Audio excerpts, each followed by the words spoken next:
Okay, welcome back, guys. And today we're going to talk about 4 tips to cut sugar from your diet. Far too many adults eat way too much sugar. As a matter of fact, the National Institute for Health in the US says that adults typically get 15% of their daily calories from sugar. This doesn't even count natural sugars found in things like fruit.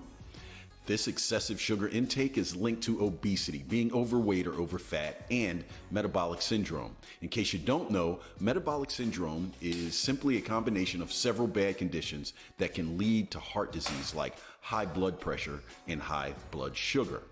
These 2 factors obviously indicate poor health and should motivate you to do something about it. That's why I've compiled these 4 tips to cut sugar from your diet.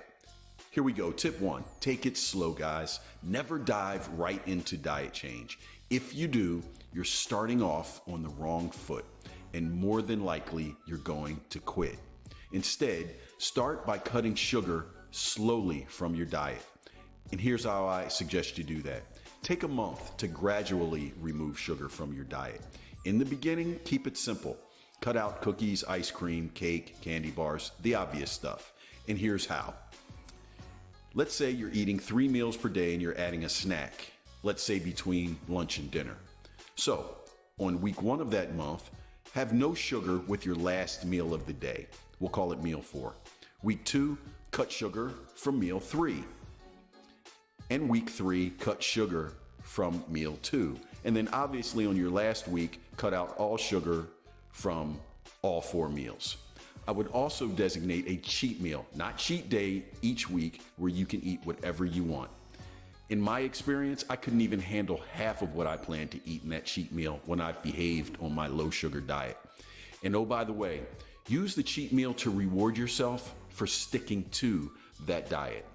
Now you might ask, what about drinks? Same thing applies. Cut them out gradually. And that includes Gatorade.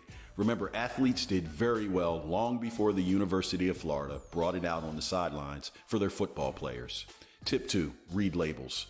See, once you've eliminated obvious sugars from your diet, it's time to focus a little more on details so you can catch the tricky ones, the little known ones. Here's how you do that. Read the labels on the food you purchase looking for sugars. So, what are you looking for?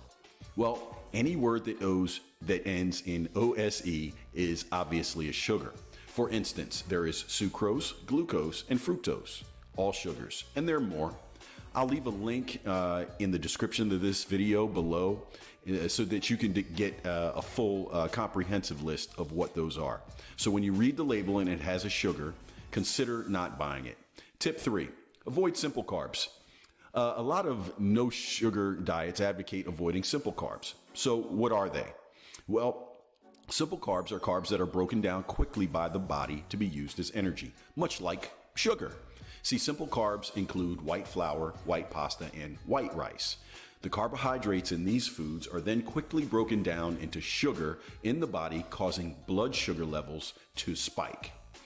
A person can replace simple carbs with whole grain foods like brown rice, corn, and oats. Tip 4, focus on the whole foods. One goal you should have is eating 100% whole foods throughout the day. See, processed foods are more likely to contain refined ingredients or added sugars. Examples of processed food include, unfortunately, bacon, white bread, cheese, and canned goods. Whole foods are foods that haven't been through any type of process before packaging. Examples that you can add to your diet include fresh fruits, lean meats, poultry, tofu, fish, whole unprocessed grains and legumes like nuts and seeds. Some people may choose to keep a small amount of dairy in their meal plans. Plain yogurt, plain cheese, and milk. Well, there you have it. 4 tips to cut sugar from a diet to help men over 40 lose weight and get fit. Again, make sure you hit the subscribe button and click the bell icon so you can stay up to date on male weight loss tips and fitness over the age of 40. Thanks a lot, guys, and we'll see you next time.